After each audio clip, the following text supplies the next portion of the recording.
നമസ്കാരം. മലയാളി വാർത്തയിലേക്ക് സ്വാഗതം. 2 പതിറ്റാണ്ടായി ബീഹാറിന്റെ മുഖ്യമന്ത്രി കസേരയിൽ ഇരിക്കുകയാണ് JDU അധ്യക്ഷൻ നിതീഷ് കുമാർ. നിയമസഭാ തെരഞ്ഞെടുപ്പ് ഫലം വരുമ്പോൾ അടുത്ത 5 വർഷം കൂടി നിതീഷ് തന്നെയാകും ബീഹാറിനെ നയിക്കുക എന്ന് വ്യക്തമാവുകയാണ്. 2020-നേക്കാൾ മികച്ച മുന്നേറ്റമാണ് ഇത്തവണ JDU നടത്തിയത്. അതോടെ NDA സഖ്യത്തിന്റെ പ്രകടനത്തിൽ നിലംപരിശായി ഇന്ത്യ സഖ്യം. വനിതകളെ കൂടെ നിർത്താൻ തെരഞ്ഞെടുപ്പ് പ്രഖ്യാപിക്കുന്നതിന് മുൻപ് വരെ നിതീഷ് കുമാർ നടത്തിയ നീക്കങ്ങൾ ഫലം കണ്ടു എന്ന് വേണം മനസ്സിലാക്കാൻ. വനിതാ വോട്ടർമാർ വലിയ തോതിൽ വോട്ട് ചെയ്തിരുന്നുവെന്നായിരുന്നു വാർത്തകൾ. ബീഹാറിലെ പുരുഷന്മാർ ഇതര സംസ്ഥാനങ്ങളിൽ ജോലിക്ക് പോകുന്നത് സർക്കാരിന്റെ വീഴ്ചയായി ഇന്ത്യ സഖ്യം പ്രചാരണം നടത്തിയെങ്കിലും ഫലമുണ്ടായില്ല. 2015-ൽ 71 സീറ്റായിരുന്നു JDUവിന്. 2020-ൽ JDU 115 സീറ്റിൽ മത്സരിച്ചെങ്കിലും ജയിച്ചത് വെറും 43 സീറ്റിൽ. അതേസമയം 110 സീറ്റിൽ മത്സരിച്ച BJP ആകട്ടെ 74 സീറ്റ് നേടുകയും ചെയ്തു. ഇതോടെ നിതീഷ് കുമാറിന്റെ തിളക്കം മങ്ങിയെന്ന് പ്രചാരണമുണ്ടായിരുന്നു. എന്നാൽ ടൈഗർ അബി സിന്ധാഹെ എന്ന ബോർഡുകൾ വ്യാഴാഴ്ച തന്നെ JDU കേന്ദ്രങ്ങളിൽ ഉയർന്നത് നിതീഷിന്റെ ശക്തമായ മുന്നേറ്റം പാർട്ടി പ്രതീക്ഷിച്ചു എന്നതിന് തെളിവാണ്. ഇത്തവണ 101 സീറ്റുകളിലാണ് BJPയും JDUവും മത്സരിച്ചത്. 2 പാർട്ടികളും ഒപ്പത്തിനൊപ്പം എന്ന പ്രതീതി ഉണ്ടാക്കാൻ BJPക്ക് ഇതിലൂടെ സാധിച്ചു. മാത്രമല്ല JDUവിനെ BJP വിഴുങ്ങാൻ പോകുന്നു എന്ന പ്രചാരണവും ഉണ്ടായി. ഈ വേളയിലാണ് ഇന്നത്തെ തെരഞ്ഞെടുപ്പ് ഫലം ശ്രദ്ധേയമാകുന്നത്. അപ്രതീക്ഷിത മുന്നേറ്റം NDA നടത്തിയതോടെ മഹാസഖ്യത്തിന്റെ മോഹങ്ങൾ തകർന്നടിഞ്ഞു. ഇന്ത്യ സഖ്യത്തെ പരാജയപ്പെടുത്താൻ സാധിക്കുന്നതിന് പുറമെ NDAയിലെ ബീഹാറിലെ വല്യേട്ടൻ ആര് എന്ന ചോദ്യത്തിനും ഇപ്പോൾ ഉത്തരം ലഭിക്കുകയാണ്. നിതീഷ് കുമാറിന്റെ ജനകീയത ഒട്ടും കുറഞ്ഞിട്ടില്ല എന്നും വ്യക്തമാകുന്ന തെരഞ്ഞെടുപ്പ് ഫലം കൂടിയാണിത്. കഴിഞ്ഞ 10 വർഷത്തിനിടെ ബീഹാറിലെ നഗരങ്ങളിൽ താരതമ്യേന വികസനം കാണുന്നു എന്നാണ് വിലയിരുത്തൽ. മറ്റ് സംസ്ഥാനങ്ങളെ അപേക്ഷിച്ച് ഇത് വളരെ കുറവാണെങ്കിലും 20 വർഷത്തോളം ബീഹാറിന്റെ മുഖ്യമന്ത്രി കസേരയിൽ ഇരുന്നു എന്നതാണ് നിലവിൽ നിതീഷ് കുമാറിന്റെ നേട്ടം. ഇനിയും 5 വർഷം കൂടി ഇരിക്കാൻ BJP മസിൽ പിടിച്ചില്ലെങ്കിൽ നിതീഷിന് സാധിക്കും. അതായത് 10ാം തവണയാണ് ബീഹാറിന്റെ മുഖ്യമന്ത്രിയായി നിതീഷ് സത്യപ്രതിജ്ഞ ചെയ്യുക. ബീഹാർ ആര് ഭരിച്ചാലും മുഖ്യമന്ത്രി നിതീഷ് കുമാർ തന്നെ എന്ന വാക്കുകൾ വീണ്ടും ശരിയാവുകയാണ്. അവസാന നിമിഷം വനിതകൾക്ക് 10,000 രൂപ വിതരണം ചെയ്ത നിതീഷിന്റെ നീക്കം NDAയ്ക്ക് നേട്ടമായിട്ടുണ്ട്. കൂടാതെ ഇത് തന്റെ അവസാന തെരഞ്ഞെടുപ്പാണെന്നും ഇനി വോട്ട് തേടി വരില്ലെന്നുള്ള നിതീഷിന്റെ വാക്കുകൾ ജനങ്ങളുടെ ഹൃദയത്തിലാണ് കൊണ്ടത്. RJD മാത്രമല്ല, കോൺഗ്രസ്, ജൻ സുരാജ് പാർട്ടി, മജ്ലിസ് പാർട്ടി, ഇടതു പാർട്ടികൾ എന്നിവരെല്ലാം ഇത്തവണ തകരുന്ന കാഴ്ചയാണ് തെരഞ്ഞെടുപ്പ് ഫലത്തിൽ. 2025-ലെ ബീഹാർ നിയമസഭാ തെരഞ്ഞെടുപ്പിന്റെ വോട്ടെണ്ണൽ പുരോഗമിക്കുകയാണ്. ഇതുവരെയുള്ള ട്രെൻഡുകൾ രാഷ്ട്രീയ ചൂട് വർദ്ധിപ്പിച്ചിട്ടുണ്ട്. സംസ്ഥാന തെരഞ്ഞെടുപ്പിൽ NDA സർക്കാർ വീണ്ടും അധികാരത്തിലെത്തുമെന്നാണ് സൂചന. നിരവധി സീറ്റുകളിൽ നേരിയ വ്യത്യാസത്തിലാണ് ലീഡുകൾ മാറുന്നത്.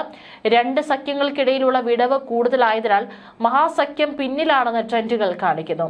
പ്രശാന്ത് കിഷോറിന്റെ പാർട്ടിയായ ജൻ സുരാജ് ആദ്യ തെരഞ്ഞെടുപ്പിൽ ഏറ്റവും താഴെയായി തുടരാനാണ് സാധ്യത.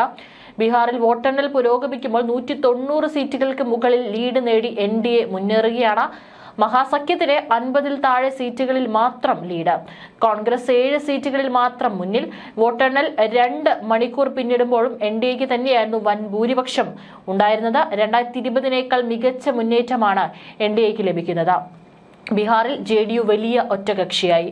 നിതീഷിന്റെ ക്യാപ്റ്റൻസിയിൽ എക്സിറ്റ് പോൾ ഫലങ്ങളെയും കവച്ചുവെച്ച് മുന്നിൽ 2 ഭൂരിപക്ഷത്തോടെ NDAയ്ക്ക് ബീഹാറിൽ ചരിത്ര വിജയമാണ് ഇന്ന് കുറിക്കുന്നത്. 20 കൊല്ലത്തെ നിതീഷ് രാജിന് ഫുൾ സ്റ്റോപ്പ് ഇടാൻ കച്ചമുറുക്കി കളത്തിലിറങ്ങിയ മഹാഗഠബന്ധന് അമ്പെ അടിപതറി. ഭരണത്തിലെ പോരായ്മകൾക്ക് പുറമെ SIR, വോട്ട് മോഷണം തുടങ്ങിയ ആരോപണങ്ങളെല്ലാം ഉയർത്തി മഹാസഖ്യം പ്രചാരണം കൊഴുപ്പിച്ചെങ്കിലും നിതീഷിനും NDAയ്ക്ക് മേൽ അത് ഒരു പോറൽ പോലും ഏൽപ്പിച്ചില്ല. പകരം സ്വന്തം തകർച്ചയ്ക്ക് സാക്ഷിയാകേണ്ടിയും വന്നു. കേന്ദ്രത്തിലും സംസ്ഥാനത്തും ഡബിൾ എഞ്ചിൻ സർക്കാർ എന്നതായിരുന്നു NDAയുടെ പ്രചാരണം. അത് മികച്ച ആസൂത്രണത്തിലൂടെ BJP JDU ക്യാമ്പുകൾ നടപ്പാക്കുന്നതാണ് ബീഹാറിൽ കണ്ടത്.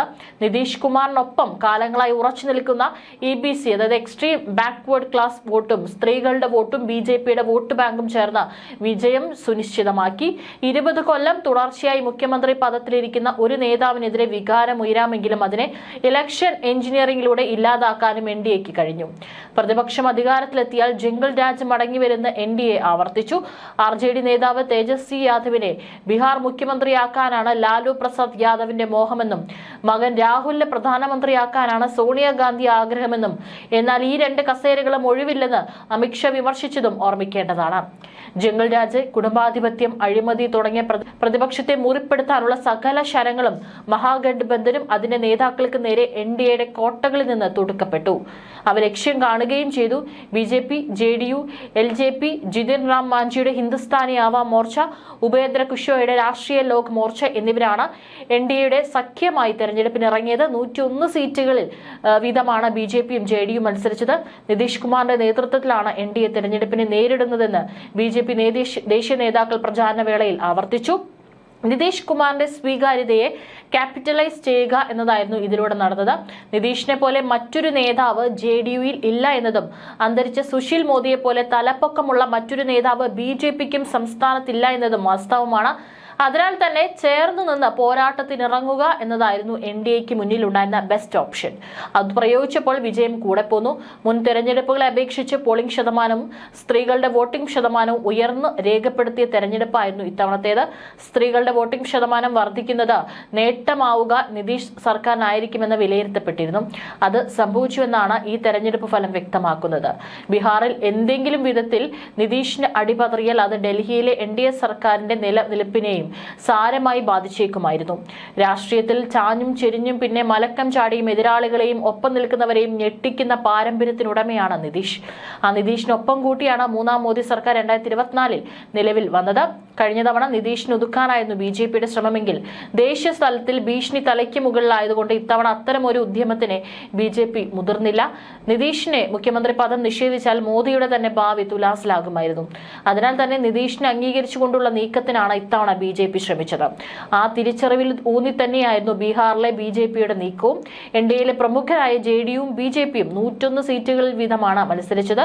തെരഞ്ഞെടുപ്പ് പോരാട്ടം നിതീഷ് കുമാറിന് കീഴിലാണെന്ന് നരേന്ദ്രമോദിയും അമിത്ഷാ ഉൾപ്പെടെയുള്ള BJP നേതാക്കൾ പ്രചാരണ കാലത്ത് ആവർത്തിക്കുന്നതും വെറുതെയായിരുന്നില്ല എന്നത് ഫലം വന്നപ്പോൾ വ്യക്തമായി.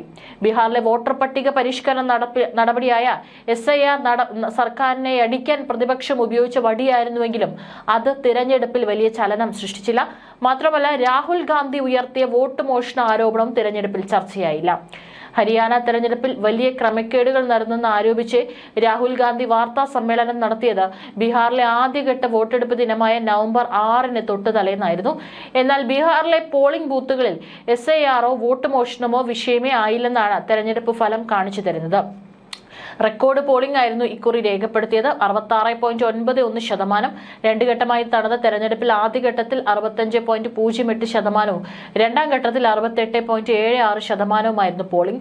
2020 ഇത് 57.29%. അതായത് 9.62% വർധന. പുരുഷന്മാരെക്കാൾ കൂടുതൽ സ്ത്രീകൾ വോട്ട് രേഖപ്പെടുത്തി. 71.6% സ്ത്രീകളുടെ പോളിംഗ് ശതമാനം. പുരുഷന്മാരുടേതാകട്ടെ 62.8%. സ്ത്രീകളുടെ വോട്ടിംഗ് ശതമാനം കൂടുന്നത് സ്വാഭാവികമായി നിതീഷിന് ഗുണം ചെയ്യുമെന്ന കണക്കുകൂട്ടലും തെറ്റിയില്ല. 20 കൊല്ലത്തെ ഭരണകാലയളവിൽ സ്ത്രീകളെ ലക്ഷ്യവെച്ചുള്ള നിരവധി ക്ഷേമ പദ്ധതികൾ നിതീഷ് സർക്കാർ നടപ്പിൽ വരുത്തിയിരുന്നു. അതിന്റെ എല്ലാ ഫലമാണ് ഇന്ന് കാണാൻ സാധിച്ചത്.